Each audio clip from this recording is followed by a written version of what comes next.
जय। सभी संतों की जय। सभी भक्तों की जय। सतगुरु मदन पति साहिब की जय। जवाहर पति साहिब की जय। राम सेवक साहिब की जय। बराक साहिब की जय। मदीनापुर धाम की जय। सभी हंसों की जय। गांव नगर बस्ती की जय। आज के आनंद की जय। सकल हंस को बंदगी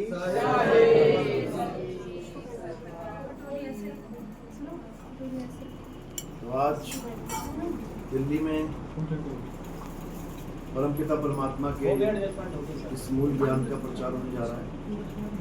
बहुत बड़े भाग हैं उन जीवों के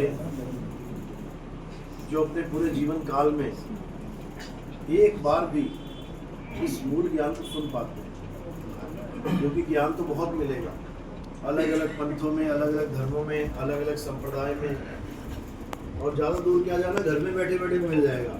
माँ बाप से, दादा दादी से, पंडित पुरोहित से, गाँव में मिल जाएगा। नाना प्रकार का ज्ञान मिलना आसान है। ज्ञान का भंडार भरा हुआ है इस दुनिया में, जहाँ मर्जी ले लो। लेकिन जो मूल ज्ञान है वो हर जगह नहीं मिलता। जो मूल ज्ञान है वो ऐसा गुप्त ज्ञान होता है जो समय आने पर ही उजागर होता है। ये ऐसे नहीं मिलता कि कभी भी कहीं पर भी मूल ज्ञान की बरसात हो रही है, ऐसा नहीं होता। कहते हैं इतना दुर्लभ ज्ञान है ये। नानक साहब ने तो ये बोल दिया, जग में नाम अलग है संतों, कि तुम सारी दुनिया ढूंढ लेना तुम्हें नाम नहीं मिलने वाला। ऐसा दुर्लभ ज्ञान है। लेकिन मालिक की कृपा हो जाए तो ये बहुत सुलभ हो जाता है। जैसे आज कितना सुलभ है, आज नेट सीधे इंटरनेट खोला और सीधे लिखा आत्मज्ञान, देखो कहीं ना कहीं हमारा सत्संग में मिल ही जाएगा। चलो ठीक है, बाकी जो बता रहे हैं आत्मज्ञान करके मंत्र जपवा रहे हैं, अलग बात है। लेकिन कम से कम आत्मज्ञान घर बैठे मिल तो रहा है, पहुंच तो रहा है। ये तब होता है जब मालिक की कृपा होती है। तो ये मूल ज्ञान जो है ये आत्मज्ञान है। इसमें किसी और की पूजा पाठ नहीं करना होता है, इसमें किसी और का नाम नहीं जपना होता है, इसमें किसी और की शक्ल का ध्यान नहीं करना होता है। इसमें केवल और केवल अपने स्वरूप को साधना होता है, अपने स्वरूप की साधना है ये। तो इस मूल ज्ञान को किसने प्रकट किया इस दुनिया में? सतगुरु बंदी छोड़ कबीर साहब। उनके अलावा और कोई नहीं है जो इस मूल ज्ञान को प्रकट कर पाए। संत तो बहुत हुए हैं, महात्मा बहुत हुए हैं, ऋषि मुनि बहुत हुए हैं, पीर पैगंबर औलिया बहुत हुए हैं, लेकिन मूल ज्ञान लेके कोई नहीं आया। क्योंकि सब के सब इसी धरती से पैदा हुए हैं, माँ के गर्भ में पैदा हुए हैं और इसी धरती में मिल गए हैं। ये ज्ञान वही लेके आ सकता है जो इस धरती का ना हो, इस दुनिया का ना हो, इन 5 तत्वों का ना हो, वो ये ज्ञान लेके आ सकता है। और वो कौन है? वो सतगुरु बंदी छोड़ कबीर साहब है। आते तो वो भी हमारी तरह ही हैं इस दुनिया में, जैसे हम आए थे पहली बार अपने घर को छोड़ के, लेकिन दोबारा वापस नहीं जा पाए। अब जाते हैं तो वापस आने के लिए कहते ना, हमें छोड़ के चले गए पिता। चले कहाँ गए? एक पड़ोस के घर में पैदा हो गए होंगे, चले कहाँ गए, जाना कहाँ है? यानी एक बार जो हम आए वापस जा नहीं पाए। लेकिन कबीर साहब जब आते हैं तो वो यहाँ रहते नहीं, वो वापस चले जाते हैं। अपना ज्ञान समझाया और वापस चले गए। हमारे आने में अब जो आ रहे हैं बार बार, उसमें जन्म मरण का चक्कर पड़ा हुआ है। शरीर धारण किया छोड़ा, धारण किया छोड़ा, उसमें शरीर धारण ही नहीं करते। वो माँ के गर्भ में जाके वो अपना शरीर स्वयं ही प्रकट कर देते हैं। इसलिए कबीर साहब के आप देखोगे अवतरण दिवस को प्रकट दिवस कहते हैं। बाकी सबकी जयंती मनाई जाती है, कबीर साहब का प्रकट दिवस मनाया जाता है।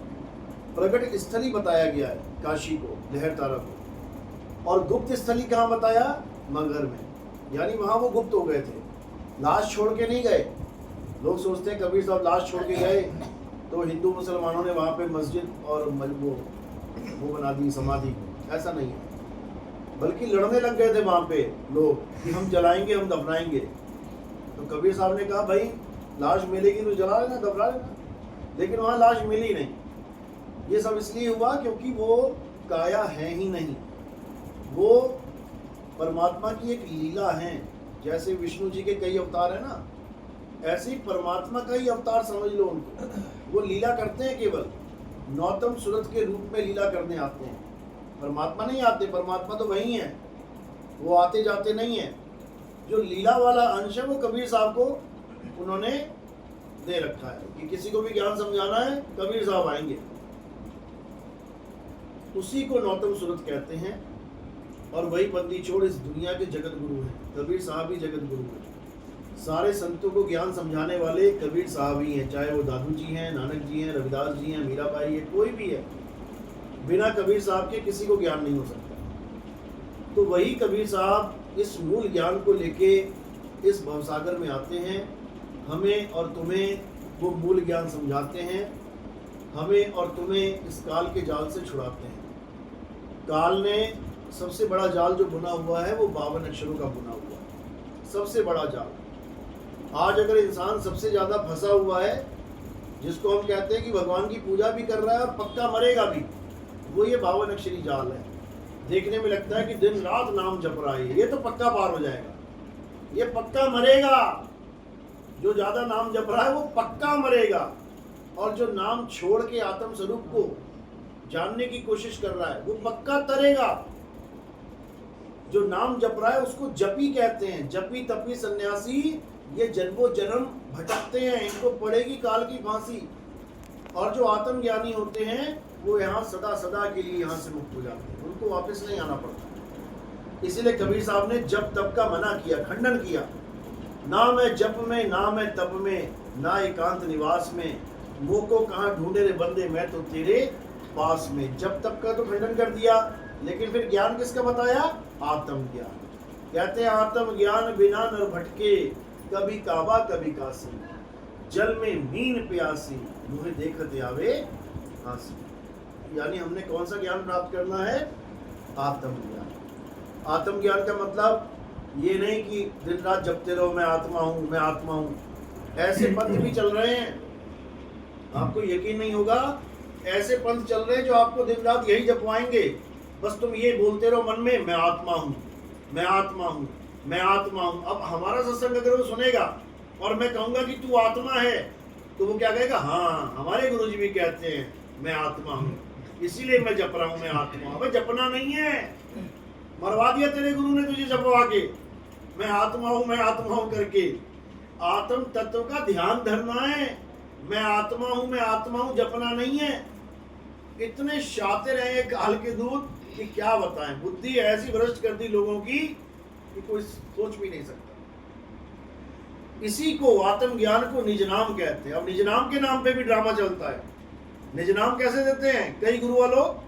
जब तुम नाम लेने जाओगे, गुरुजी मुझे मेरा निज नाम दे दो, तो उन्हीं से तुम्हारा नाम पूछ लेंगे, क्या नाम है तेरा? सुरेंद्र। तू सुरेंद्र सुरेंद्र जप। तेरा नाम क्या नाम? महेंद्र। तू महेंद्र महेंद्र जप। हो गया तेरा निज नाम।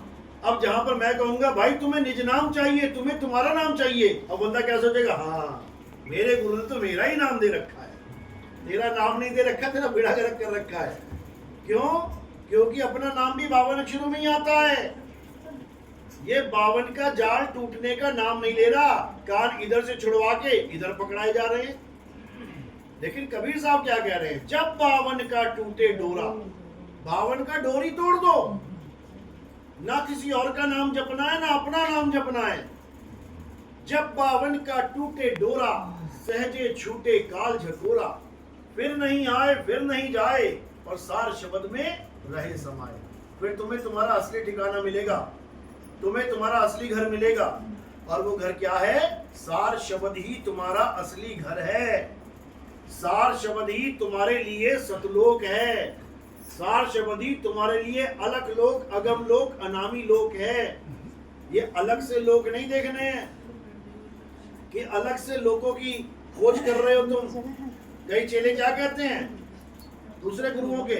हम पहले सतलोक जाएंगे, वहां कुछ दिन रहेंगे, भक्ति करेंगे, फिर हम सोचेंगे कि आगे बढ़ना है तो और भक्ति करके सतलोक छोड़ के अलग लोक में चले जाएंगे, फिर अलग लोक से आगे अगम लोक में चले जाएंगे, अगम से आगे अनाम। ये चलते ही चले जाएंगे भैया, इनका जीवन कभी खत्म नहीं होगा। ये चलते ही चले जाएंगे, इनका जीवन ही चलने में निकल जाएगा, क्योंकि ये अचल को नहीं जान पा रहे। अगर तुम चलने वाली भक्ति में पड़ गए तो तुम कभी अचल को नहीं जान पाओगे। समझ लो, चलने वाली भक्ति क्या है? अगर तुम्हारी यात्रा में एक भी स्टॉप आ गया तो समझ लो कि तुम चल वाली भक्ति कर रहे हो, और अगर तुम्हारी यात्रा में कोई स्टॉप नहीं आया और जहां पर तुम पहुंच रहे हो वो अचल है, तो फिर तुम पार हो गए। इसी को बोला है कि सतगुरु के लक्षण कहूं अचल विहंगम चाल। विहंगम चाल यानी जैसे तीर छूटा और सीधे दीवार में लगा जाके निशाने पे, अब बीच में रुकेगा नहीं ये। अगर एक जगह भी रुक गया तो ये 10 जगह भी रुक सकता है, क्योंकि माया ने एक अड्डा बना दिया तो माया 10 अड्डे भी बना सकती है, और बना रखे हैं उसने ये माया का खेल सारा रचा हुआ है। गणेश जी का लोक, महेश जी का लोक, ब्रह्मा जी का लोक, विष्णु जी का लोक, माया का लोक, निरंजन का लोक, आगे सत लोक, अलग लोक, अगम लोक, भू लोक, भव लोक, दुनिया भर के लोक बना रखे हैं। क्या जरूरत है इतनी? क्या जरूरत क्या है इतने लोगों की? बताओ। केवल जीव को फंसाने के लिए, जीवों को उलझाने के लिए। इसीलिए कबीर साहब ने एक ही लाइन में सारा लोकों का खेल ही खत्म कर दिया। क्या कहते हैं? लोक अलोक शब्द है भाई, और जिन जाना तिन संशय जाई। उसका संशय ही खत्म हो गया, मैं कौन से लोक में जाऊंगा। अब कहां जाएगा वो? अब शब्द में जाएगा। सुरत समाए शब्द में, और वाको काल न खाए, ये जाप मरे यजपा मरे, अनहद भी मर जाए। लेकिन ये बात किसी के समझ में आती नहीं है। सब स्टॉपेज वाली भक्ति में लगे हुए हैं। हमारे गुरुजी 5 नाम देते हैं, 5 स्थान बताते हैं, 5 रूहानी मंडल बताते हैं। बर्बाद कर दिया गुरुजी ने तुम्हें। जो विहंगम चाल पकड़ानी थी उसकी जगह पता नहीं कौन सी चाल पकड़ा दी। तो कबीर साहब कहते हैं, ये माया के जितने भी लोग हैं, ये कर नैनो दीदार महल में प्यारा है। जब आप सत्संग सुनोगे या वाणी पढ़ोगे, नीचे से लेके मूल चक्र से लेके आखिरी अनामी लोक तक की व्याख्या कबीर साहब ने की हुई है। उसमें A to Z चीजें बता रखी है उसमें, कि तुम भक्ति स्टार्ट करने से पहले अगर ये वाणी पढ़ दोगे और पूरी भक्ति भी कर लोगे, तो जो जो वाणी में बताया गया वही तुम्हें मिलेगा वहां पे, एक एक चीज। जैसे गाइड होती है, गाइड यानी एक ट्रेवल गाइड, टूरिस्ट गाइड, उसमें जो रास्ता बता रखा है और जहां तक पहुंचा रखा है वैसा ही तुम्हें बाहर मिलेगा, एक एक चीज बता रखी है। तो कर नैनो दीदार में सब कुछ बताने के बाद, अनामी लोक तक पहुंचाने के बाद कहते पुरुष अनामी तहां रहाई, जो पहुंचेगा जानेगा वाही। अरे कहन सुनन से न्यारा है। कहते उसकी महिमा मैं क्या कहूं, वो कहन सुनन से न्यारा है, लेकिन फिर भी वो क्या है? माया का लोक है। अनामी लोक की व्याख्या करने के बाद कबीर साहब क्या बोले? कहते काया भेद किया निर्वारा। ये मैंने सारी काया का भेद खोल के रख दिया। ये सब रचना पिंड मंझारा, और माया अवगति जाल फसारा, सो कारीगर भारा है। तो बताओ क्या बोल रहे हैं वो क्या ये कह रहे हैं कि परमात्मा ने बनाए हैं ये लोग? वो कह रहे हैं माया ने बनाए हैं भाई। फंस गया तो इस चक्कर में। फिर समझा रहे हैं, आदि माया कीनी चतुराई, और झूठी बाजी पिंड दिखाई। जो इंगला पिंगला सुषमाएं जाते हैं, चाहे वो सोहंग सोहंग करके चले जाएं, चाहे वो ओम सोहंग करके चले जाएं, चाहे वो रंकार करके, कुछ भी नाम जप के जो अंदर चला गया वो माया के जाल में फंस गया। तो कह रहे हैं आदि माया कीनी चतुराई और झूठी बाजी पिंड दिखाई। इस सारी काया के अंदर सब झूठी बाजी, झूठी बाजी पिंड दिखाई, अवगति रचना रची अंड माही, ताका प्रतिबिंब डाला है। यानी जो असली चीज है वो छुपा के नकली चीज आगे रख दी। जैसे सूर्य तुम्हारे पीठ के पीछे है, लेकिन माया ने क्या कर दिया? आगे एक शीशा लगा दिया। अब जो सूर्य चमका, शीशे में रिफ्लेक्शन तुम्हारी आंखों में पड़ी, अब तुम्हारी आंखें खुलेंगी नहीं, और तुम्हें क्या लगेगा? सामने ही शीशा है, सामने सूरज है। अब तुम्हारे लिए सामने सूरज हो गया। सूरज कौन सी दिशा से उगता है? पूरब से। अब पूरब कहाँ हो गया? तुम्हारे सामने। तुम कहोगे देखो सूरज निकल रहा है ना, ये पूरब है, जबकि सूरज कहाँ निकल रहा है? पीछे है। यानी पश्चिम को ही पूरब बना देगी ये माया, इतना तगड़ा जाल है। तो कह रहे हैं आदि माया कीनी चतुराई और झूठी बाजी पिंड दिखाई, अवगति रचना रची अंड माही, ताका प्रतिबिंब डाला है। प्रतिबिंब, रिफ्लेक्शन। कह रहे हैं बचना कैसे है? बचने का भी रास्ता बता रखा है। कह रहे हैं अगर तुम्हें पूर्ण गुरु से नाम मिल गया, पूर्ण गुरु यानी जो विहंगम चाल देता है, सतगुरु के लक्षण कहूं, गुरुआ के नहीं, सतगुरु के, पूरे गुरु के लक्षण कहूं, अचल विहंगम चाल। तो कह रहे हैं शब्द विहंगम चाल हमारी, कहे कबीर सतगुर दई ताली, खुले कपाट शब्द झनकारी, और पिंड अंड के पार सो देश हमारा है। पिंड अंड के पार, इस काया माया के पार, ब्रह्मांड के पार। ये ब्रह्मांड में नहीं है कि दोनों हाथों के बीच में दिखा दिया परमात्मा है और बन गए निरंकारी बाबा, ये वो ज्ञान नहीं है। इन दोनों हाथों के बीच में ही सारे मर रहे हैं। बताओ कौन नहीं मर रहा? काल का लोग है भाई। ये यहाँ कण कण में काल छुपा हुआ है, कहीं भी छुप जाओ तुम्हारी मौत पक्की है, निश्चित है यहाँ पे। तो कहाँ जाना है? पिंड अंड के पार सो देश हमारा है, और कर नैनो दीदार महल में प्यारा है। तो अपने घर जाना है तो हमें क्या प्राप्त करना है? अपना निज स्वरूप, अपना निज नाम, अपना निज धाम, ये माया का लोग नहीं। तो यही कबीर साहब समझाते रहे, लेकिन कोई समझा नहीं। 52 अक्षरों को ऐसा कस के पकड़ लिया इस जीव ने कि अब छूटने का नाम ही नहीं ले रहा।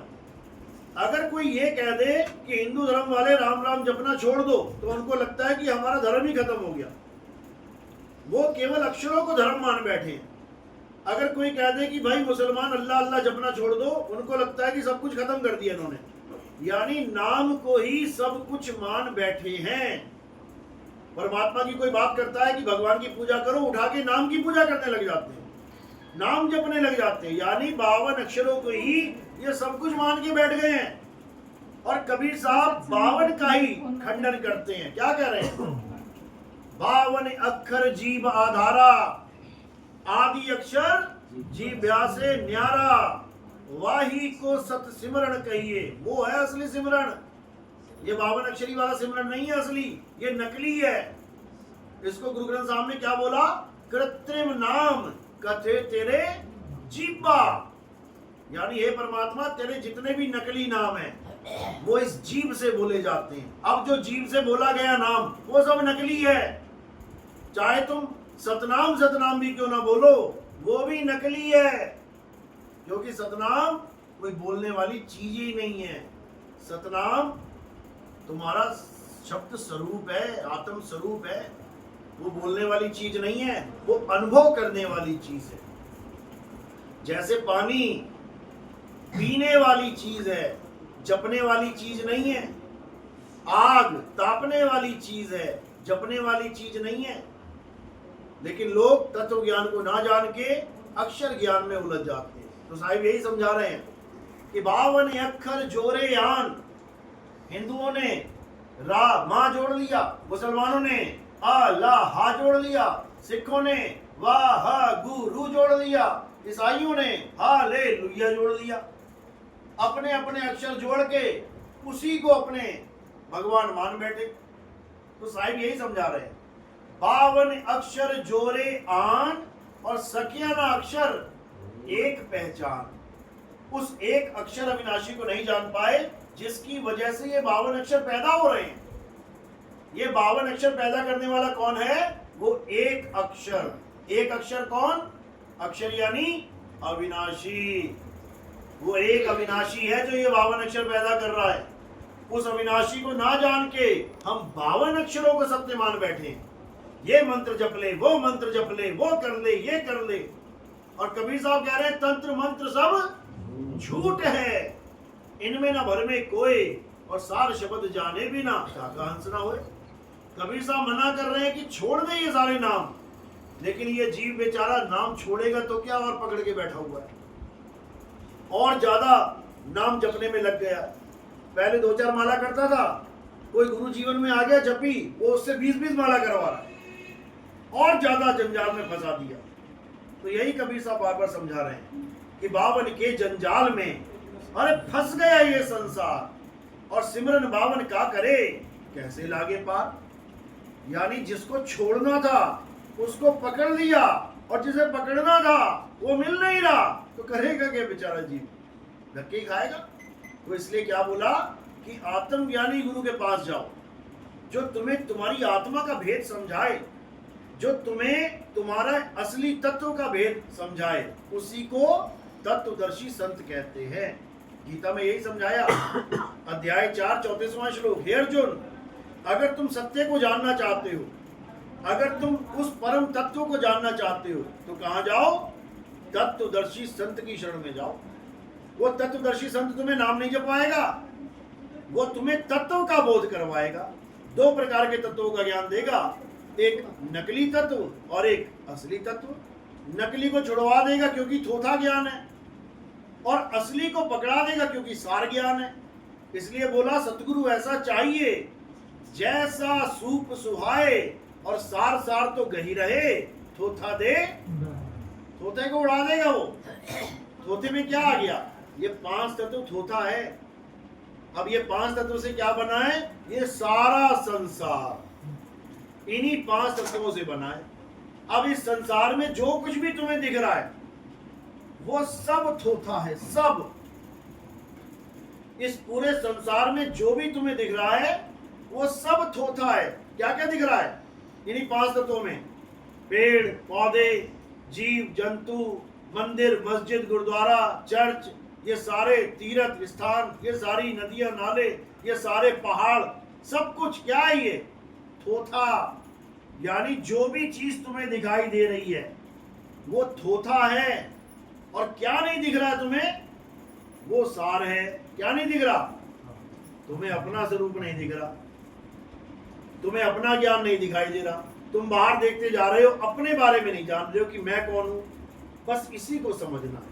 जो गुरु होता है वो तुम्हें तुम्हारा ज्ञान समझाएगा और बाकी अज्ञान खत्म करवा देगा। तो इसी को तत्व ज्ञान कहते हैं, इसी को आत्मज्ञान कहते हैं, इसी को मूल ज्ञान कहते हैं। क्योंकि 2 प्रकार के ज्ञान है, एक पवित्र ज्ञान और एक मूल ज्ञान। कहां पता लगता है हमें? कहां लिखा है ये? किसने बोला ये? कबीर साहब ने बोला है। कैसे बोला? जब धर्मदास जी को उन्होंने ज्ञान समझाया तब उन्होंने ये बंदिश लगा दी उनके ऊपर। क्या बंदिश लगाई? कि धर्मदास मेरी लाख दुहाई, ये मूल ज्ञान बाहर ना जाई। पवित्र ज्ञान तुम जग में भाखो और मूल ज्ञान गुप्त कर राखो। मूल ज्ञान बाहर जो परही, तो पिछली पीढ़ी हंस न तरही।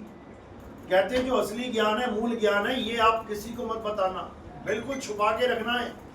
गुरुमुख को तुम देव बताई और कपटी से तुम राग छुपाई।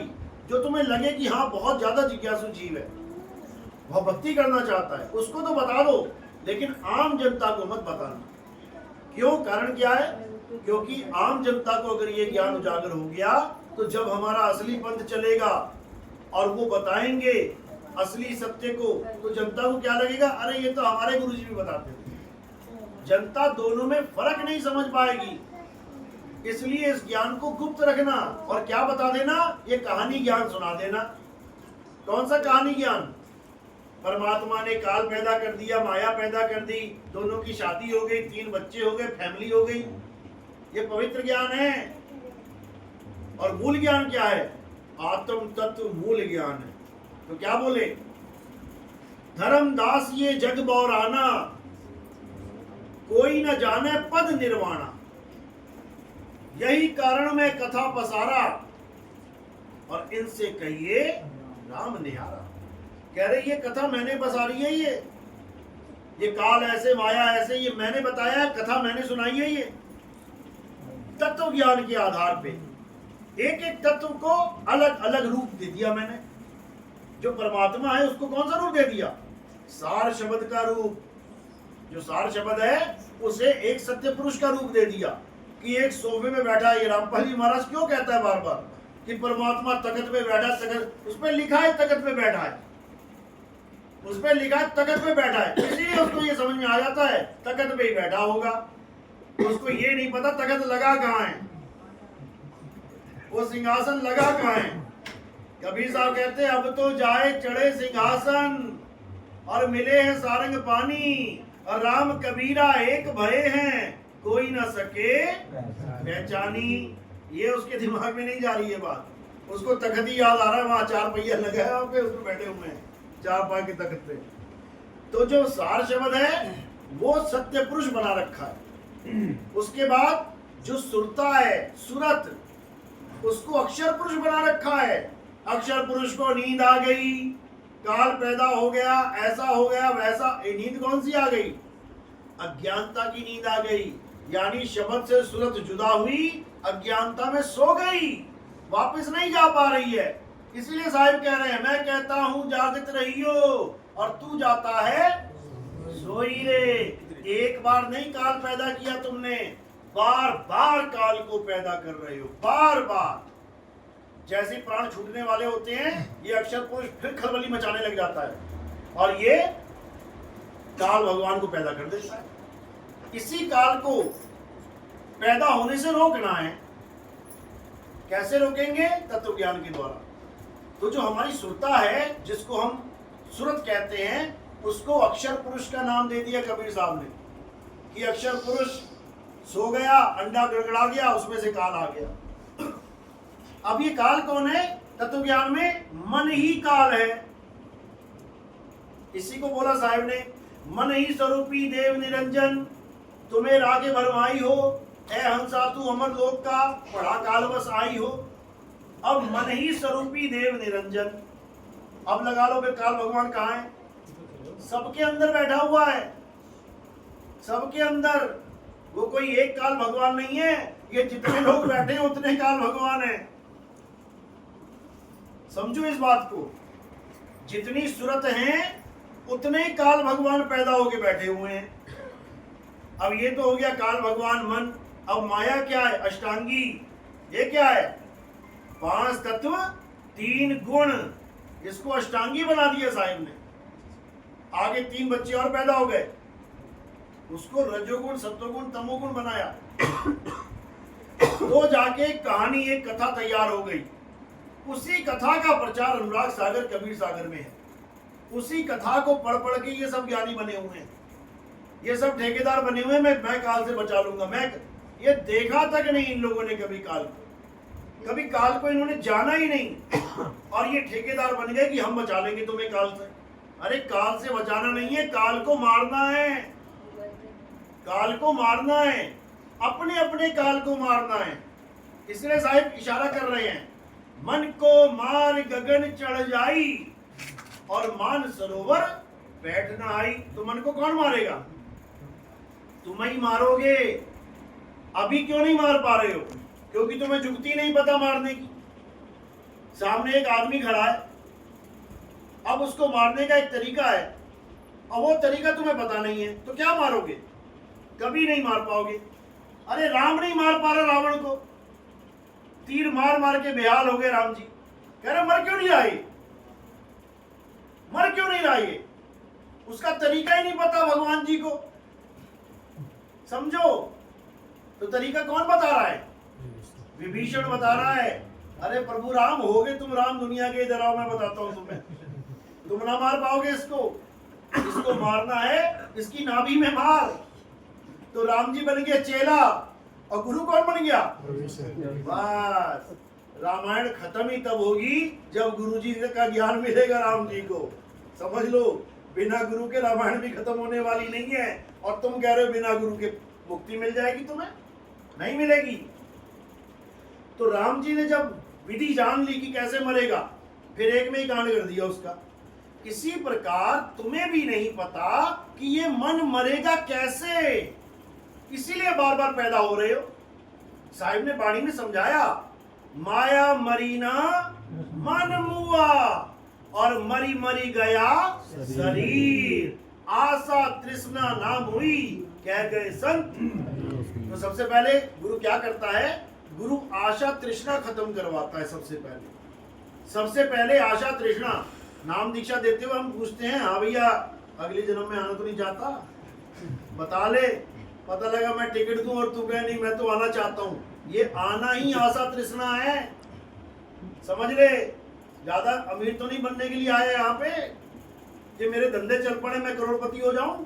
अगर ये लेने आया तो मत आ, छोड़, रहने दे, क्योंकि तेरी आशा ही नहीं टूट रही है। अरे आशा तज के रहे निराशा, और कहे कबीर फिर देख तमाशा। तब देख असली तमाशा क्या होता है। यानी जो परमात्मा ने दे दिया उसके रंग में राजी हो जाओ, फिर देखो क्या आनंद आता है जीवन का। नहीं तो करोड़पति भी भिखारी है, भगवान जी डबल हो जाए बिजनेस। वो इतना पैसा कमा लिया कि उसके 1,00,000 जन्म बीत जाएंगे पैसा फूकते फूकते, वो फिर भी भगवान जी कर रहा है। इसी आशा और तृष्णा की वजह से इसी को साहिब ने कहा है कि यही अगले जन्म का कारण है। ये काल भगवान का चोगा है। चोगा फेंकते ना मछली पकड़ने के लिए, कबूतर के लिए, वो दाना है ये। मैं अमीर हो जाऊं, मैं ऐसा हो जाऊं, मैं वैसा हो जाऊं। मर गया तू अमीर होता होता। तो क्या करना है, मन को कैसे मारना है ये सदगुरु से पूछना है। वो बताएंगे बेटा ये कैसे मरेगा। इसको मारने का एक ही तरीका है। क्या तरीका है, इसके सिर पे पैर रख दो, इसके सिर पे पैर रख के कुचल दो इसको, तब पक्का मरेगा ये। रावण की नाभि में और काल के सिर पे ये दोनों भेद हैं। तो साहिब कह रहे काल के सिर पे पांव दे और सतगुरु के उपदेश, और साहिब वहां पकड़ के ले चले अपने देश। तो जब वो वहां पकड़ेंगे तो अपने देश ले जाएंगे, उसके बाद तुम्हें यहाँ वापस आना नहीं पड़ेगा। लेकिन बिना काल को मारे कोई कहे मैं यहां से चला जाऊं, नहीं जा सकता, नहीं जा। जिसने पैदा किया है वो मार के ही जाएगा। और सब पैदा करके बैठे हुए अपना अपना काल। अपने अपने मन को तुमने पैदा भी किया है और अपने अपने मन को तुम खुराक भी दे रहे हो, रोज दे रहे हो खुराक। पाल रखा है तुमने इसको, और ऐसा पाला है कि जो ये कहता है उसको यही पकड़ा देते हो साथ के साथ। समझो ये तुम्हारा बच्चा है लेकिन बाप बना बैठा है, ऑर्डर देता है मुझे दारू चाहिए है, अब सीधे ठेके पे रुकेगा। समझो ये इतना शातिर है, इतना शातिर है, दुनिया में तो फंसा रखा है, भक्तों को भी फंसा लेता है। समझो नाम दीक्षा लेने के बाद भी गुरुजी मैंने गलती से ना दारू पी ली। जहर क्यों नहीं पी लिया गलती से, दारू कैसे पी ली गलती से। इतना शातिर है ये। तो इसको समझना बहुत टेढ़ी कीर है भाई, लेकिन गुरु की दया हो जाए तो इसको बड़े आराम से तुम देख सकते हो, इसको लग सकते हो तुम। मैं तो लखा 3 लोक में और तू क्यों कहे अलग। नाम रख दिया इसने अलख निरंजन। कहते मैं तू ही बैठा है हर जगह, कह रहा अलग निरंजन, मैं तो हर जगह तुझे देख रहा हूँ। तो इसी काल भगवान को हमने क्या करना है, बड़े तरीके से मारना है इसको। आज तक ये हमें मारता रहा बड़े तरीके से, अब हमने मारना है इसको बड़े तरीके से, तभी काम बनेगा भाई, नहीं तो नहीं बनेगा। तो क्या करना है अब अपने मन को अच्छे से परख के जान के फिर इसका काम तमाम कर दे, तब मुक्ति होगी, अन्यथा नहीं होगी। सीधी सी बात है। इसलिए साहिब ने बोला कि मन के हारे हार है और मन के जीते जीत। बीच में कोई ऑप्शन ही नहीं छोड़ी। अगर तुम मन को नहीं मार पाए तो वो तुम्हें मार देगा, और तुमने मन को मार दिया तो वो तुम्हारा कुछ नहीं बिगाड़ सकता। अब मर ही गए तो क्या मारेगा तुम, बीच की कोई ऑप्शन नहीं है। तो यही समझना है। लेकिन ये कैसे मरेगा, सार शब्द से। सार शब्द आए जय विधि आता और तेई विधि काल नवावे माथा। ये जैसे ही माथा नवाएगा इसके सिर पे चढ़ जाना जाके, ये तब मरेगा। तो ये ज्ञान भाई तब समझ में आता है जब परमात्मा की कृपा होती है, गुरु की दया होती है, मालिक की मौज होती है, तब जाके विवेक जगता है, तब जाके हर कहानी समझ में आने लग जाती है। इसको मूल ज्ञान कहते हैं। ये मूल ज्ञान है। और पवित्र ज्ञान क्या है, ये दुनिया में तुम नजर उड़ा के देख लो, मंदिर मस्जिद गुरुद्वारा चर्च, कोई बलियां दे रहा है, कोई बकरे काट रहा है, कोई मुर्गियां काट रहा है, कोई दारू चढ़ा रहा है। बताओ भगवान पे दारू चढ़ा रहे हैं, मतलब बुद्धि भ्रष्ट हो गई है। कुछ भी कर रहे हैं उसको पवित्र ज्ञान कहते हैं। बस इतना समझ लो। हालांकि मुर्गे बकरे मारने को भी पवित्र ज्ञान नहीं कहते। पवित्र ज्ञान कहते हैं जिससे आप एक पवित्र आत्मा बनो। मुर्गे मार के तो तुम कातिल बन जाओगे, लेकिन धर्म के साथ जोड़ दिया गया है कि मुर्गा मारो, अब मीट का इंतजाम हो गया, अब क्या करें, अब दारू भी चढ़ा दो, दोनों का इंतजाम हो गया। अपना ही खाना पीने का इंतजाम है। कौन सा भगवान दारू पी रहा आके, बताओ, दारू कौन पी रहा है आके, यह इंसान ही तो पी रहा है दारू। कौन सी काली माता आके बकरे खा रही है, खुद ही मार के खुद ही कुकर में डाल देता है। तो ये सब बहुत बुरा है। समझो, हमारे जीवन में ये सब कभी नहीं होना चाहिए। अपने जीवन में केवल आत्मज्ञान होना चाहिए। आत्मज्ञान क्या है? अपने असली स्वरूप को जानो, वही तुम्हारा निज नाम है। सत्य स्वरूपी नाम साहिब का, सो निज नाम हमारा। ये नहीं कि कबीर साहब सतपुरुष का नाम मेरा नाम भी कबीर है, मेरा नाम भी सतसुकृत है, मेरा नाम भी मुनिंद्र है, ऐसा नहीं है। सत्य स्वरूपी नाम साहिब का, जो साहिब का असली नाम है वो सत्य स्वरूप है, यानी सत्य तत्व है, वो कबीर भी नहीं है। कई लोग कहते हैं कबीर नाम निज नाम है कबीर साहिब का, यानी असली नाम उनका कबीर है। नहीं है उनका नाम कबीर, क्योंकि जैसे ही आप कबीर बोलते हो वैसे ही कौन सा लिंग आ जाता है सामने? पुल्लिंग। जैसे ही आप कहते हो सीता या कहते हो राधा तो कौन सा आ गया? स्त्रीलिंग। जो परमात्मा का असली नाम है वो स्त्रीलिंग और पुल्लिंग दोनों से न्यारा है, जिसको कबीर सागर में बिल्कुल स्पष्ट लिखा है, पेज नंबर 3 में बिल्कुल क्लियर। तुमसे कहूं मैं नाम विचारी, और ना वो ज्योत ना पुरुष ना नारी। बिल्कुल क्लियर, कोई भ्रम ही नहीं छोड़ा कि परमात्मा आदमी जैसा है कि औरत जैसा है। नहीं है। कि परमात्मा ज्योत तो नहीं है, नहीं है। ज्योत कौन है? मन तो ज्योत स्वरूप है, अपना मूल पहचान, तो उसको जानना है, उसके अलावा किसी को नहीं जानना। बात समझ में आ रही है? नए वाले कौन है बंदे? पहली बार कौन आया है? हाथ खड़ा करो। कहां से जुड़े थे पहले? सारे संतों से जुड़े। सारे संतों से जुड़े। चारों तरफ घूम फिर के बचपन से मेरा लगाव है इसके अंदर। बहुत बढ़िया। आखिरी संत बता दो, आखिरी कौन था? आखिरी तो जी राम रहीम। राम रहीम। क्या बात है, बहुत बढ़िया। और आप कहां से जुड़े थे? दिल्ली में ही। अच्छा, कहां से जुड़े? ये दिल्ली में अपना यहाँ पे नहीं आता, दोगनगर में, ये दोगनगर में हुआ था। नहीं, वो गुरुजी कौन थे पहले? गुरुजी पहली बार। पहली बार। अच्छा, आपका भी साथ है? ये मेरे जेठानी है। Okay okay. और कौन है पहली बार? हाँ, कहाँ से जुड़े थे? पता लगा था जी, सत्संग सुना था फोन में जी। अच्छा अच्छा तो अच्छा। फोन में ही सुन कर जी हमने तो फिर ये सीमा सचदेवा है जी, कोई हाँ। पता काट दे चिप मंगवाई थी जी हमने तो। अच्छा अच्छा। तो हम तो 5-7-10 अपना बैठ कर शाम को वही सुना, तो 7 महीने तक सुना। रजिस्टर बना रखे जी 2। अरे क्या बात है। रजिस्टर में लिख कर हमने रेट रखे यार तरफ। क्या बात है। कौन कौन है साथ? तो जरा सप्तऋषि कहाँ है? या मम्मी दो बाकी बाकी गाँव बाकी गाँव में है। चलो बैठ जाओ भाई। सप्तऋषि हैं जो बैठ के पूरा कर रहे हैं, तो और क्या है? और कौन है नया? कहाँ से जुड़े थे पहले? अच्छा, शादी में आए हो। और कोई? समझ में आ रही है ना मेरी बात? चलो। है? अरे सारे ईश्वर आत्मा पे आ जाएंगे, चिंता मत करो। कबीर साहब ने बोला है कि कबीर आत्म ज्ञान का बड़ा नगर में शोर। ये कबीर साहब ने 600 साल पहले बोली। ये वाणी बोली तो 600 साल पहले थी, लेकिन ये 600 साल पहले की वाणी नहीं है, ये वाणी आज के लिए बोली गई है। जैसे कई संतों ने वाणियां बोली, कौन से समय के लिए? आज के समय के लिए, यानी 600 साल पहले, 1000 साल पहले, 2000 साल पहले। तो वो वाणियां क्या कहलाती हैं? जो भविष्य के बारे में बोले उसे क्या बोलते हैं? भविष्यवाणी। तो कबीर साहब के ग्रंथ में ये एक भविष्यवाणी है। कौन सी? कबीर आत्म ज्ञान का बड़ा नगर में शोर, और पूछो कैसी आत्मा तो देते दांत निपोर। ये भविष्यवाणी है, क्योंकि अभी तक ऐसा कोई समय आया ही नहीं कि पूरे शहर में आत्मा आत्मा हो रहा हो।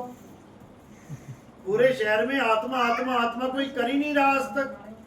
ये अब वो समय आया है जब पत्थर पूजने वाले भी, जब मंत्र जपने वाले भी, जब नदियों में छलांगे मारने वाले भी, जो पहाड़ों की परिक्रमा करने वाले भी, ये सारे बकरे काटने वाले, मुर्गा काटने वाले, ये सब आत्मा आत्मा करते नजर आएंगे आपको। हर जगह आपको एक ही ज्ञान सुनने को मिलेगा, आत्मा अजर है, आत्मा अमर है, आत्मा विनाशी है, आत्मा ऐसी है वैसी है। हैरान हो जाओगे कि सब आत्मा आत्मा कर रहे हैं, तो ये असली ज्ञान किसके पास है? तो एक ही सवाल में सब खेल खत्म हो जाएगा। पूछो कैसी आत्मा, तो देते दांत ने बोल। जैसे ही पूछोगे आत्मा आत्मा तो कर लिया भैया, 1 घंटा तूने, होती कैसी है? खेल खत्म, खेल खत्म। तो ये वो समय आएगा, आ चुका है। अब थोड़े दिन में देख लेना, हर जगह तुम्हें आत्मा आत्मा आत्मा करते नजर आएंगे लोग। और कई लोग कह रहे थे मुझे कि ऐसा क्यों हो रहा है, जो जितने धार्मिक ज्यादा है उतने ज्यादा मर रहे हैं अब। क्योंकि ये युग परिवर्तन है। ये युग पर हमें लग रहा है वो धार्मिक है, जबकि वो गलत रास्ते पे जा रहे हैं। हमें लग रहा है कि वो नाम जप रहे हैं, इस बार पक्का परमात्मा मिलेगा। हमें पता है कि वो नाम जप रहे हैं, इस बार पक्का डूबेगा, इस बार भी डूबेगा। पहले भी डूबा है नाम जप के। सतयुग में डूबा, त्रेता में डूबा, द्वापर में डूबा। बताओ कौन से युग में नाम नहीं जपे होंगे तुमने? अगर कलयुग में भी तुमने नाम जप लिए, इस बार भी पक्का डूबोगे। तो इस बार क्या करना है? इस बार वो करना है जो आज तक नहीं किया। ना सतयुग में किया, ना त्रेता में किया, ना द्वापर में किया। अब करना है वो क्या है? अपने स्वरूप को जानना है, नामों को त्यागना है। समझ लो, जो कलयुग में नाम की महिमा गाई गई है, वो नाम हमारा स्वरूप है, मंत्र नहीं है। कलयुग में एक नाम आधारा, सुमर सुमर नर पुत्रो पारा। तो त्रेता में कौन आधार था? द्वापर में कौन आधार था? सतयुग में कौन सा नाम आधार था, जो केवल कलयुग में बता रहे हो नाम आधारा? अरे सतयुग त्रेता द्वापर में तो राक्षसों ने नाम जप के भगवान प्रकट कर लिए। तुम ना कर पाए आज तक कलयुग में। तुम बड़े महात्मा बने हुए, तुम ना कर पाए। समझो, इन नामों की महिमा तो 3 युग में ज्यादा थी, लेकिन कलयुग में जिस नाम की महिमा है वो नाम नहीं है 52 अक्षरी कि राम राम जप लो और श्याम श्याम जप लो और ओम नमः शिवाय जप लो। वो गए थे 32 लोग ढोलकियां बजाते बजाते, राधे राधे राधे। आधे भी नहीं बचे, सब डूब गए उसमें। समझो, पता ही नहीं लगा कहाँ गए। 12 लोग बचे उस वक्त केवल, बाकी कह रहे घूमने गए पानी के नीचे। लापता है, मतलब लापता वो होते हैं जो गली में घूम जाते हैं, उसको कहते हैं लापता। गुमशुदा केंद्र कोतवाली दरियागंज, वो बचपन में आता था, लापता लोगों की लिस्ट बनती थी। पानी के अंदर भी कोई लापता होता है? बताओ, 12 लोग बचे हैं तो बाकी कहाँ गए? लापता है।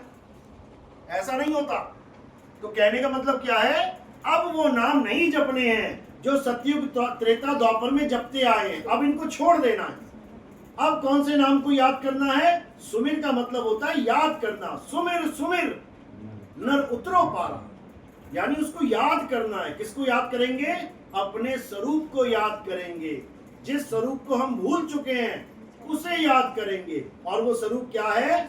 सत्य स्वरूपी नाम साहिब का, सो निज नाम हमारा। ये है वो असली नाम जो कलयुग में सबका बनाएगा काम। समझ लो। बोलिए परमपिता परमात्मा की जय हो। साईं पंथ की सत्ता। आगे के सत्संग आप YouTube चैनल पे सुन सकते हैं। कैद कबीर सुनो भाई साधो। और जो कोई सवाल हो कोई पूछ सकते हैं। किसी का कोई सवाल तो नहीं है?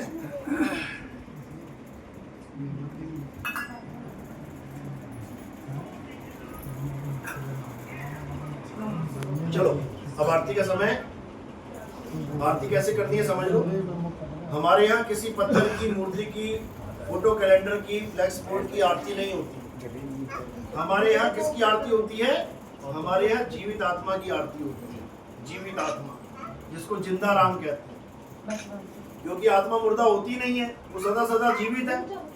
उसी आत्मा की हमारे यहाँ आरती होती है। कैसे होती है? थोड़े से फूल उठाने हैं आपने, 2 पत्ते, 2 किलो नहीं उठाने, 2 पत्ते मेरे सिर के ऊपर रख देने। सिर के ऊपर क्यों रखे? क्योंकि पैर के अंगूठे से लेके सिर की चोटी तक ये क्या दिखाई दे रहा है? नाशवान शरीर। और हमारे यहाँ जो आरती होती है वो किसकी होती है? अविनाशी आत्मा। अविनाशी आत्मा। तो जब हम काया से परे इन फूलों को चढ़ा देते हैं तो ये कहाँ समर्पित हो जाते हैं? ये आत्मदेव के चरणों में समर्पित हो जाते हैं। तो फूल आपने सिर पे रखने हैं और कोई प्रचार प्रसार में योगदान करना चाहेगा तो सेवा अपने पैरों में रखनी है। संतों के चरणों में माया का स्थान है। बोलिए परमपिता परमात्मा की जय। साहिब। जय।